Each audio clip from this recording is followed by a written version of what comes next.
La peur, nouvelle de Guy de Maupassant, extraite des Contes de la Bécasse.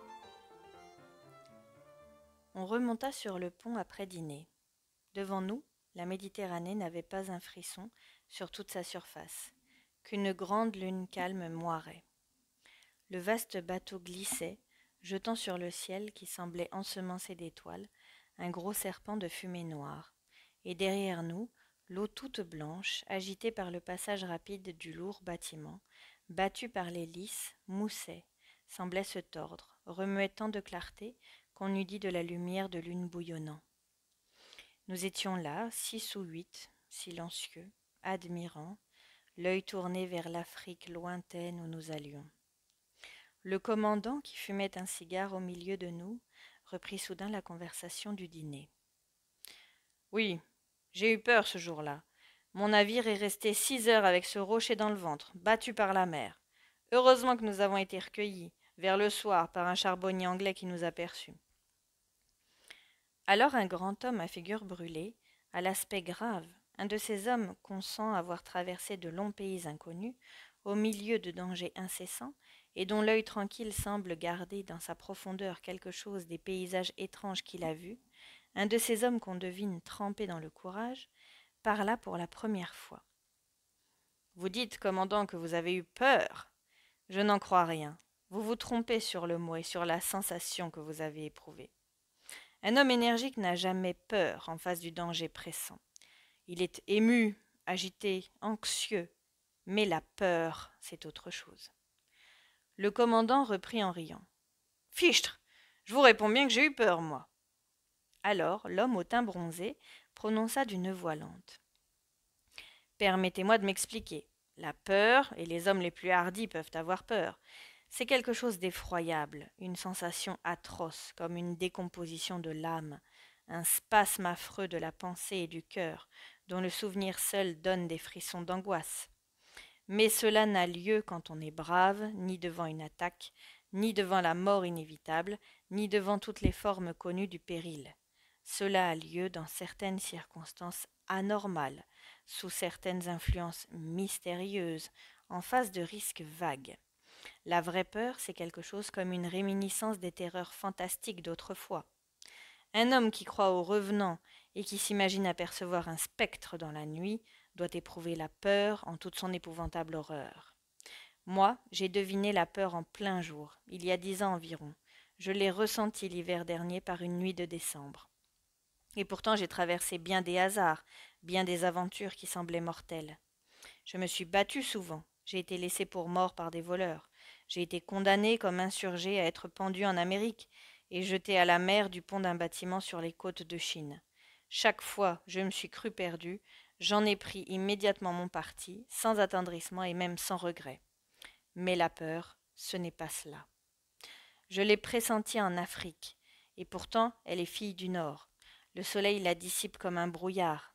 Remarquez bien ceci, messieurs. Chez les Orientaux, la vie ne compte pour rien. On est résigné tout de suite. Les nuits sont claires et vides de légendes. Les âmes aussi vides des inquiétudes sombres qui hantent les cerveaux dans les pays froids. En Orient, on peut connaître la panique, on ignore la peur. Eh bien, voici ce qui m'est arrivé sur cette terre d'Afrique. Je traversais les grandes dunes au sud de Ouargla. C'est là un des plus étranges pays du monde. Vous connaissez le sable uni, le sable droit des interminables plages de l'océan. Eh bien, figurez-vous l'océan lui-même devenu sable au milieu d'un ouragan. Imaginez une tempête silencieuse de vagues immobiles en poussière jaune. Elles sont hautes comme des montagnes, ces vagues inégales, différentes, soulevées tout à fait comme des flots déchaînés, mais plus grandes encore et striées comme de la moire. Sur cette mer furieuse, muette et sans mouvement, le dévorant soleil du sud verse sa flamme implacable et directe. Il faut gravir ces lames de cendres d'or, redescendre, gravir encore, gravir sans cesse, sans repos et sans ombre. Les chevaux râlent, enfoncent jusqu'aux genoux et glissent en dévalant l'autre versant des surprenantes collines. Nous étions 2 amis, suivis de 8 spahis et de 4 chameaux avec leurs chameliers. Nous ne parlions plus, accablés de chaleur, de fatigue et desséchés de soif, comme ce désert ardent. Soudain, Un de ces hommes poussa une sorte de cri. Tous s'arrêtèrent et nous demeurâmes immobiles, surpris par un inexplicable phénomène connu des voyageurs en ces contrées perdues. Quelque part, près de nous, dans une direction indéterminée, un tambour battait, le mystérieux tambour des dunes. Il battait distinctement, tantôt plus vibrant, tantôt affaibli, arrêtant, puis reprenant son roulement fantastique. Les Arabes, épouvantés, se regardaient, et l'un dit en sa langue « La mort est sur nous ». Et voilà que tout à coup, mon compagnon, mon ami, presque mon frère, tomba de cheval, la tête en avant, foudroyé par une insolation. Et pendant 2 heures, pendant que j'essayais en vain de le sauver, toujours ce tambour insaisissable m'emplissait l'oreille de son bruit monotone, intermittent et incompréhensible. Et je sentais se glisser dans mes os la peur, la vraie peur, la hideuse peur, en face de ce cadavre aimé, dans ce trou incendié par le soleil entre 4 monts de sable, tandis que l'écho inconnu nous jetait, à 200 lieues de tout village français, le battement rapide du tambour. Ce jour-là, je compris ce que c'était que d'avoir peur. Je l'ai su mieux encore une autre fois. Le commandant interrompit le conteur. « Pardon, monsieur, mais ce tambour, qu'était-ce » Le voyageur répondit. « Je n'en sais rien. Personne ne sait. Les officiers, surpris souvent par ce bruit singulier, l'attribuent généralement à l'écho grossi, multiplié, démesurément enflé par les vallonnements des dunes, d'une grêle de grains de sable, emportés par le vent et heurtant une touffe d'herbe sèche, car on a toujours remarqué que le phénomène se produit dans le voisinage de petites plantes brûlées par le soleil et dures comme du parchemin. Ce tambour ne serait donc qu'une sorte de mirage du son. Voilà tout. Mais je n'appris cela que plus tard. J'arrive à ma seconde émotion. C'était l'hiver dernier, dans une forêt du nord-est de la France. La nuit vint 2 heures plus tôt, tant le ciel était sombre.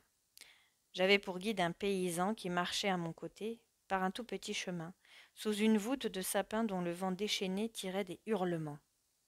Entre les cimes, je voyais courir des nuages en déroute, des nuages éperdus qui semblaient fuir devant une épouvante. Parfois, sous une immense rafale, toute la forêt s'inclinait dans le même sens, avec un gémissement de souffrance, et le froid m'envahissait malgré mon pas rapide et mon lourd vêtement. Nous devions souper et coucher chez un garde forestier dont la maison n'était plus éloignée de nous. J'allais là pour chasser. Mon guide parfois levait les yeux et murmurait « Triste temps !» Puis il me parla des gens chez qui nous arrivions. Le père avait tué un braconnier 2 ans auparavant, et depuis ce temps, il semblait sombre, comme hanté d'un souvenir. Ses 2 fils, mariés, vivaient avec lui. Les ténèbres étaient profondes, je ne voyais rien devant moi, ni autour de moi, et toute la branchure des arbres entrechoqués emplissait la nuit d'une rumeur incessante. Enfin j'aperçus une lumière, et bientôt mon compagnon heurtait une porte. Des cris aigus de femmes nous répondirent, puis une voix d'homme, une voix étranglée, demanda « Qui va là ?» Mon guide se nomma. Nous entrâmes, ce fut un inoubliable tableau. Un vieux homme à cheveux blancs, à l'œil fou, le fusil chargé dans la main, nous attendait debout au milieu de la cuisine, tandis que 2 grands gaillards armés de haches gardaient la porte. Je distinguais dans les coins sombres 2 femmes à genoux, le visage caché contre le mur. On s'expliqua. Le vieux remit son arme contre le mur et ordonna de préparer ma chambre. Puis, comme les femmes ne bougeaient point, il me dit brusquement « Voyez-vous, monsieur, j'ai tué un homme, voilà 2 ans cette nuit. L'autre année, il est revenu m'appeler. Je l'attends encore ce soir. » Puis, il ajouta d'un ton qui me fit sourire. « Aussi, nous ne sommes pas tranquilles. » Je le rassurai comme je pus, heureux d'être venu justement ce soir-là et d'assister au spectacle de cette terreur superstitieuse. Je racontai des histoires et je parvins à calmer à peu près tout le monde. Près du foyer, un vieux chien, presque aveugle et moustachu, un de ces chiens qui ressemblent à des gens qu'on connaît, dormait le nez dans ses pattes.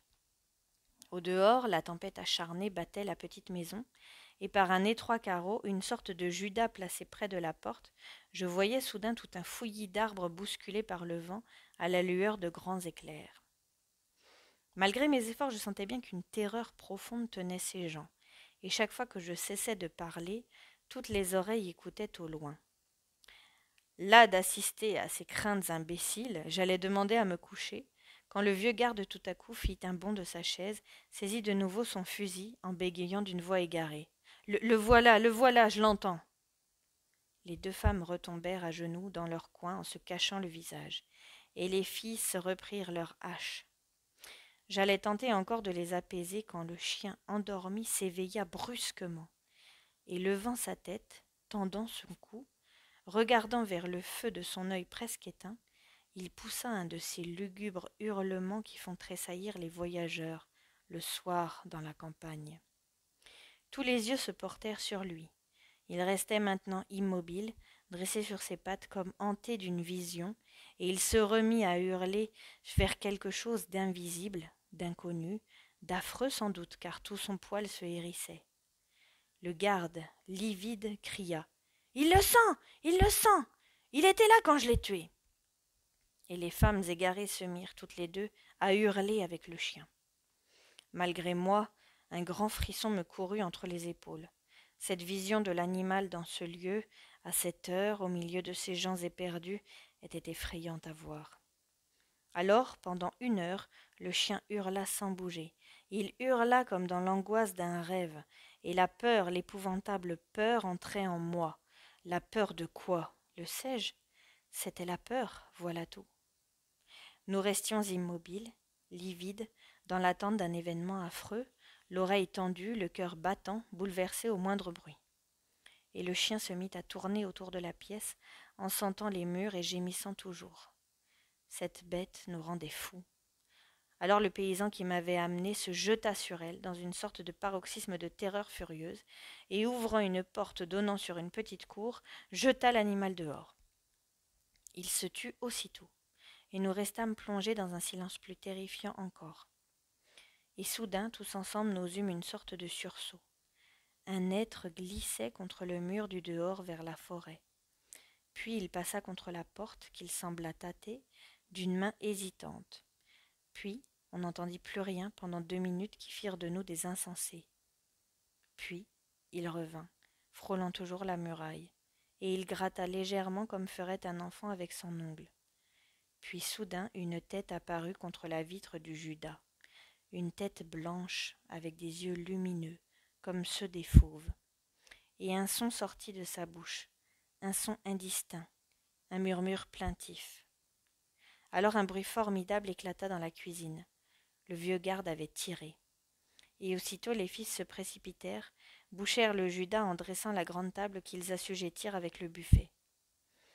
Et je vous jure qu'au fracas du coup de fusil que je n'attendais point, j'eus une telle angoisse du cœur, de l'âme et du corps que je me sentis défaillir, prêt à mourir de peur. Nous restâmes là jusqu'à l'aurore, incapables de bouger, de dire un mot, crispés dans un affolement indicible. On n'osa débarriquer la sortie qu'en apercevant par la fente d'un auvent un mince rayon de jour. Au pied du mur, contre la porte, le vieux chien gisait, la gueule brisée d'une balle. Il était sorti de la cour en creusant un trou sous la palissade. L'homme au visage brun se tut, puis il ajouta « Cette nuit-là, pourtant, je ne courus aucun danger, mais j'aimerais mieux recommencer toutes les heures où j'ai affronté les plus terribles périls que la seule minute du coup de fusil sur la tête barbue du Judas. » Fin de la nouvelle.